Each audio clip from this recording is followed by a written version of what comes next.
So the first thing I want to talk about today with you, Kurt, is Oh my Monopoly. god. Oh, wonderful. I hate that game. Yeah, right? I And hate I Among think I know why you hate that game as well. It has to do with my parents, but why do you hate that game? Everyone hates it because of their parents. Because everyone gets into huge arguments when they play Monopoly with their family. It's the only board game Yeah. that you have in the household as a family, except for chess or checkers, like the actual proper board game, Oh, and everyone quick hates it. aside, Yeah. we had Monopoly, and the game that always got us in fights was a game called Aggravate. Ooh, what's that? And it's like basically like a sorry game where you have balls, kind of like in Chinese checkers, and you try and jump on each other and send them back home. Oh yeah. Is it? It's called Frustration in the UK. Did it have like the thing in the middle that you pop to make the dice roll? No, that's different. That might be sorry, but anyway, there's a similar thing. Monopoly was still worse though, even though. Anyway, continue. Okay, so do you know the history of the game Monopoly? Because I didn't until a random neuron in my brain fired 3 days ago and said, "Hey, what's the history of Monopoly? It's an old board game," and I looked it up. Tell me if I'm wrong, but isn't it basically a game to teach about the iniquities of Monopoly? Like, it's supposed to demonstrate how monopolies work, and like the frustration of it is basically this is why we can't let monopolies exist. Yes, but there's more to it than that, and it's beautiful and it's wonderful and it's terrible at the same time. So first of all, you know this square here that says "Go to jail"? Yeah. Have you ever wondered why there's just a random square that says "Go to jail"? I thought because the game was set in America, and if you were like a minority, they would send you to jail. But no, why?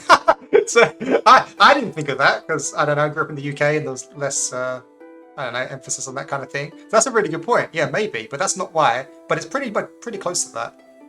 Okay, we'll get there. Okay, so that's I've always wondered that, and I answered that today, just before stream by looking to stuff. Okay, so Monopoly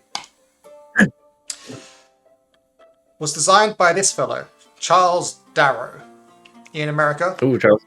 Yeah. Sure. And well, that was the official story until 2012. Okay. Until 2012, the official story by the Parker brothers who published Monopoly was that it was invented by Charles Darrow. Okay? Yeah. In the 70s, there was a lawsuit between Monopoly and a game called Anti-Monopoly. Oh, yeah, I've heard of that. And in that lawsuit, because they were trying to claim that you can't monopolize the word monopoly, right? You can't trademark the word monopoly because it's a generic term. And I think Monopoly actually won. But there was an exception made for anti-monopoly, which is kind of sad, really. So yeah, they do own the trademark to the term monopoly. Anyway, point was, in that lawsuit, it came to surface, this was in the 70s, 80s, that Parker Brothers and Charles Darrow weren't the original creators of Monopoly. I see. They stole it. Oh, okay. So Charles Darrow, he played a game that was Monopoly, but not called Monopoly, and he thought it was great, and then he redesigned it. Well, I say he didn't redesign it. He hired artists to make it look better. So he's the credit. Well, he's not the credit. He added like the iconography to it, like the arrow sign on the go, collect money, that kind of stuff. Like a lot of the iconography you associate with Monopoly was his idea, although he paid an artist to do it. He didn't do it right. And then he sold it to the Parker Brothers. And then at some point, the Parker Brothers found out that he wasn't actually the original creator of it. And then they bought out the other creators of games like Monopoly, where it first originated from, so that they couldn't sue them. But then credited him as the creator of the game and publicized him as the creator of the game, and he was the face of it for the next 60 years. I see. Okay? So the original creator of a game that was Monopoly is a woman named Lizzie Magie, who was born in 1866. She might be the oldest game designer or commercial game designer of all time. Interesting. Fascinating. Yeah. And makes sense for a rich white man to steal an idea from he wasn't rich. I mean, he was, I think he was middle class or something. But, then a man to steal an idea from a woman. Yeah. So, and this is where your point comes in. So she designed a game she was I guess kind of like an activist, and she wanted to make a game that would teach people about the woes of certain economic systems, right? And so Monopoly was designed to show the inequities of monopolies, right? But It was one game. It was called the Landlord's Game, and it had two modes to it. You're supposed to play one mode and then play the other mode.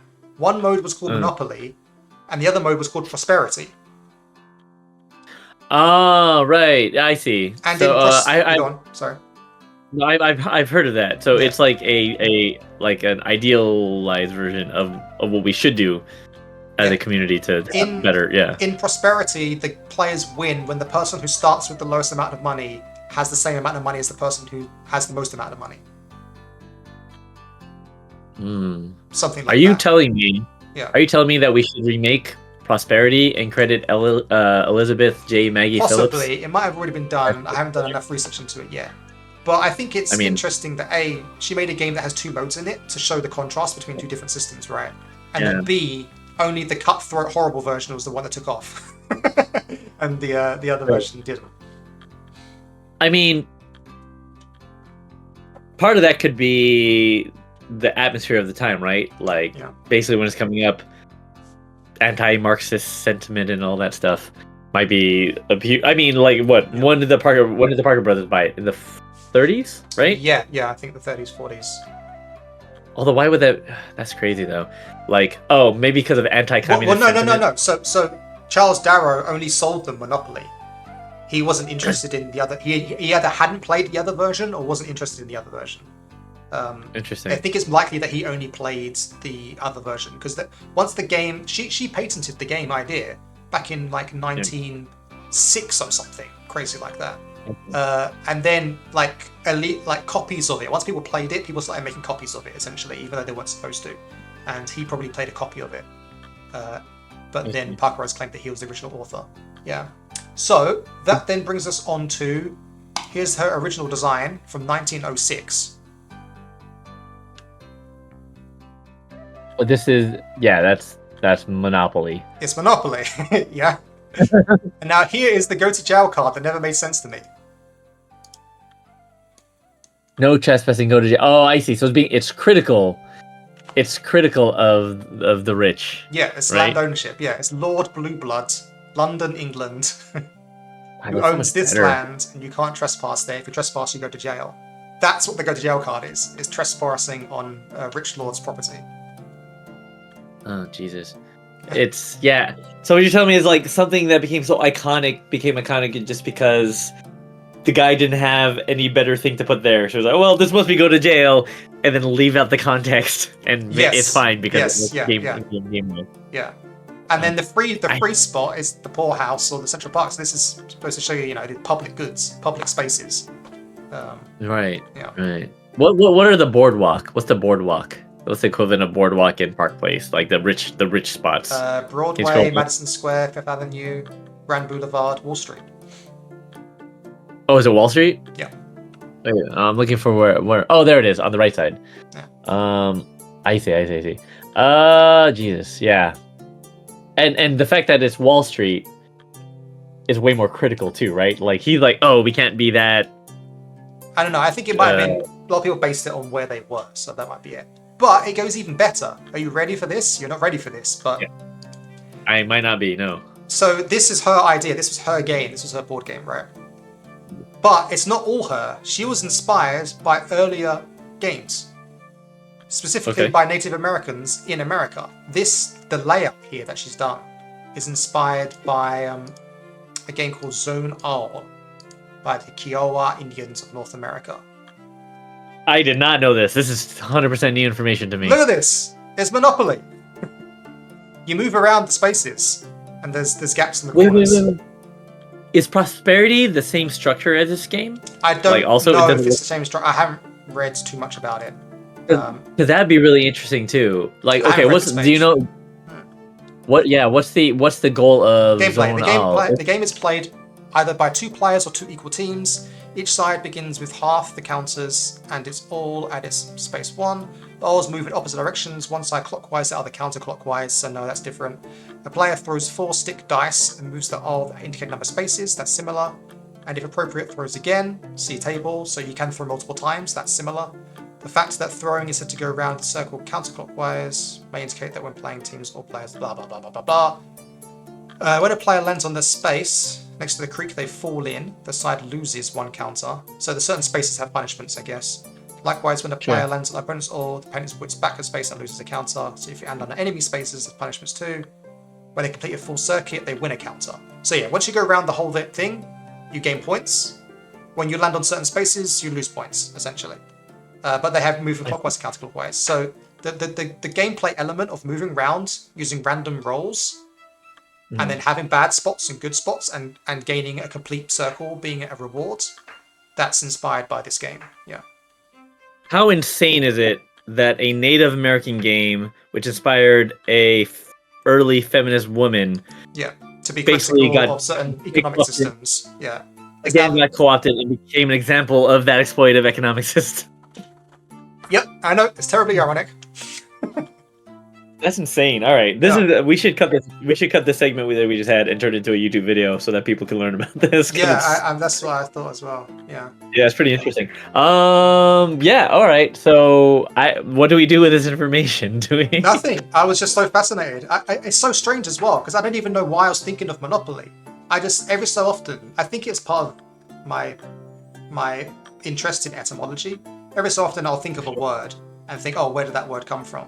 And just for some reason, instead of a word, this time it was the game Monopoly. And I just thought the game's so old, it must have an interesting history, right? But it was far more interesting than I could possibly realize. Yeah.